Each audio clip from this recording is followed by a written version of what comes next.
વરસાદની સિઝન હોય અને ઝરમર વરસાદ વરસતો હોય ત્યારે આપણને દરેકને કંઈક ને કંઈક ગરમ ગરમ ચટપટું ખાવાનું મન થતું હોય છે. ત્યારે મેથીના ગોટા, દાળવડા, મરચાંના ભજીયા, દાબડાના ભજીયા, બ્રેડવડા, ઉલટા વડાપાઉં જેવી ઘણી બધી રેસીપી મેં તમારી સાથે શેર કરેલી છે. અને આજે આપણે બનાવીશું પાલક અને મકાઈના ગોટા, જે બીજા બધા ભજીયા કે ગોટાથી સ્વાદમાં એકદમ અલગ, ટેસ્ટી, પોચા અને જાળીદાર બનશે.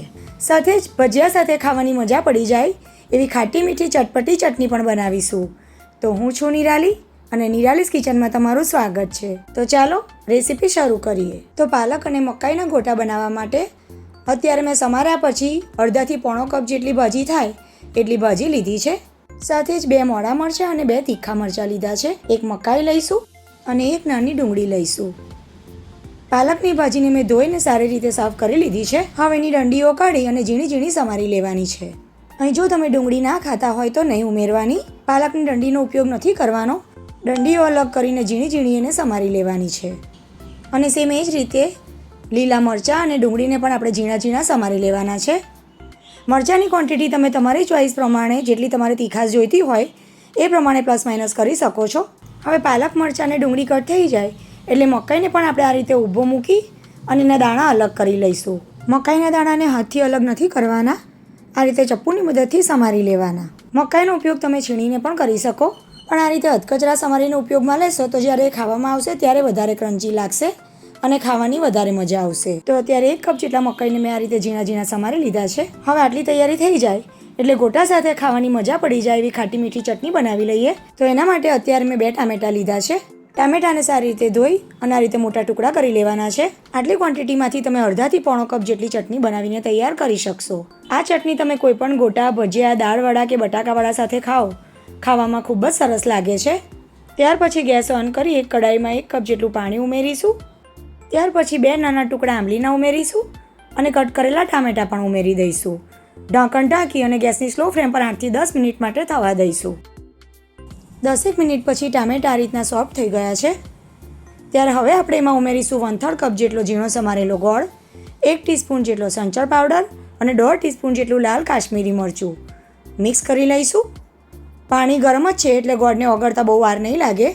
ગોળ ઓગળી જાય એટલે ગેસને બંધ કરી દઈશું અને મિશ્રણને ઠંડુ થવા દઈશું. મિશ્રણ ઠંડુ થઈ જાય એટલે મિક્સર જારમાં ઉમેરી લઈશું અને ચટણીની કન્સિસ્ટન્સી પરફેક્ટ કરવા માટે 1 ટેબલસ્પૂન જેટલો કોર્નફ્લોર ઉમેરી અને ગ્રાઇન્ડ કરી લઈશું. ગ્રાઇન્ડ થઈ જાય એટલે આ રીતે ગાળી લેવાની છે. આ ચટણીને એરટાઇટ કન્ટેનરમાં ભરી અને ફ્રીઝમાં 15 થી 20 દિવસ સુધી એને સ્ટોર કરી શકો. હવે સ્પેચ્યુલાની મદદથી આ રીતે ઘસીને ચટણીને ગાળી લેવાની, જેથી ટામેટાના બીજ, છાલ કે આંબલીના કોઈ રેસા હોય તો આ રીતે ગળાઈને અલગ થઈ જાય. તો ચટણી માટેનું સ્મૂથ મિશ્રણ તૈયાર થઈ ગયું. હવે આપણે એને એક પેનમાં ટ્રાન્સફર કરી લેવાનું છે. ગેસની સ્લો ફ્લેમ પર સતત આ રીતે સ્પેચ્યુલાથી મિક્સ કરશો ને એટલે કોર્નફ્લોર ઉમેર્યો હોવાથી ચટણીમાં થિકનેસ આવી જશે.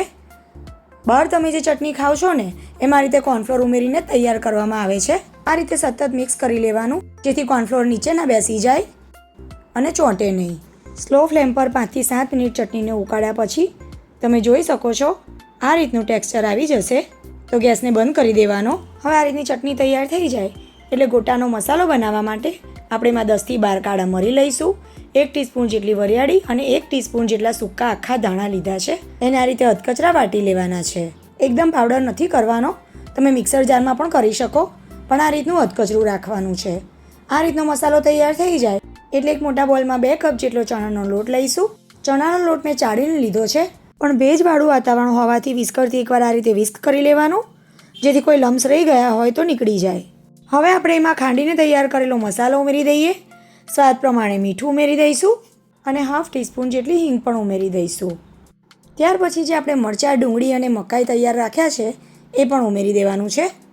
અને હવે લાસ્ટમાં આપણે એમાં ઉમેરીશું સમારેલી પાલક. પાલકને જો તમે આ રીતે મીડિયમ કટ કરશો તો પણ કોઈ વાંધો નહીં આવે, ગોટામાં એ શ્રીંક થઈ જ જશે. 1 ટીસ્પૂન જેટલી ખાંડ ઉમેરી બધી જ વસ્તુને પહેલાં ચમચાથી આ રીતે મિક્સ કરી લેવાની છે. ખાંડ ઉમેરવી ટોટલી ઓપ્શનલ છે, તમારે જો ના ઉમેરવી હોય તો સ્કીપ પણ કરી શકાય. હવે આ રીતનું મિક્સ થઈ જાય એટલે અત્યારે મેં 1 કપ જેટલું પાણી લીધું છે. એમાંથી જરૂરિયાત મુજબ થોડું થોડું પાણી ઉમેરતા જઈશું અને ગોટા માટેનું મીડિયમથી કેવું બેટર તૈયાર કરી લઈશું. એકસાથે પહેલાં પાણી નહીં ઉમેરી દેવાનું. પાલકને ધોયેલી હોવાથી પોતાનું પણ પાણી છૂટે છે અને મસાલાથી પણ થોડું પાણી છૂટે એટલે પહેલાં પાણી નહીં ઉમેરી દેવાનું. પહેલાં બરાબર મિક્સ કરી લેવાનું અને ત્યાર પછી જરૂર લાગે એ પ્રમાણે પાણી ઉમેરી આ રીતનું બેટર તૈયાર કરી લેવાનું. આ ખીરામાં વેજીટેબલ્સ અને મસાલાને ફક્ત મિક્સ જ કરવાના છે. ખીરાને આપણે ફેંટવાનું નથી, નહીં તો એ વધારે ઢીલું થઈ જશે. તમે જોઈ શકો છો આ રીતની કન્સિસ્ટન્સી રાખવાની છે અને આટલું ખીરું તૈયાર કરવામાં મેં અડધા કપ પાણીનો જ ઉપયોગ કર્યો છે. બીજી બાજુ ગોટા તળવા માટે મેં તેલ ગરમ કરવા મૂકી દીધું છે. હવે આપણે એમાં હાફ ટીસ્પૂન જેટલો કુકિંગ સોડા ઉમેરી દઈશું અને સોડાને એક્ટિવેટ કરવા અડધું લીંબુ નિતારી દઈશું. ખીરું તૈયાર કરતી વખતે સોડા નહીં ઉમેરી દેવાનો. તેલ એક બાજુ ગરમ થવા આવે ત્યાર પછી જ સોડા ઉમેરવાનો, જેથી એની ઇફેક્ટ ઓછી ના થઈ જાય અને ગોટા તમારા એકદમ સરસ ફૂલેલા, પોચા અને જાળીદાર બને. હવે તેલ એકદમ સરસ ગરમ થઈ ગયું છે ત્યારે ગેસની ફ્લેમ આપણે મીડિયમ કરી દેવાની અને કઢાઈમાં જેટલા સમાય એટલા ગોટા તમારે જે સાઇઝના જોઈતા હોય એ પ્રમાણે ઉમેરી દેવાના. તમે જોઈ શકો છો ખીરું આપણું એકદમ સરસ પરફેક્ટ બન્યું હોવાથી ગોટા આપણા ફૂલીને સાઇઝમાં ડબલ થઈ ગયા છે અને એટલા હલકા બન્યા છે કે ગોટા એની મેળે જ પલટી જાય છે. ગેસની સ્લો ટુ મીડિયમ ફ્લેમ પર ગોટાને તળાતા 5 થી 6 મિનિટ જેટલો સમય થશે. આ રીતે તળીને એની મેળે ઉપર આવી જાય એટલે જરાની મદદથી ઉલટપુલટ કરી લેવાના, જેથી બધી જ બાજુથી એક સરખા તળાય. તો 5 થી 6 મિનિટ જેટલો સમય થઈ ગયો અને એકદમ સરસ ગોલ્ડન કલર સાથે ગોટા તળાઈને તૈયાર થઈ ગયા. આ જ રીતે બાકીના ગોટા પણ હું તળી લઈશ. તો ફ્રેન્ડ્સ, વરસાદની આ સિઝનમાં ગરમા ગરમ મકાઈ પાલકના ગોટા, તળેલા મરચાં અને સાથે ખાટી મીઠી ચટણી મળી જાય તો બીજું કંઈ ના જોઈએ. આવે છે ને તમારા પણ મોઢામાં પાણી આ ગરમા ગરમ ગોટાને જોઈને? તો જરૂરથી બનાવજો અને આજની આ રેસીપી તમને કેવી લાગી એ મને કમેન્ટ દ્વારા જરૂરથી જણાવજો.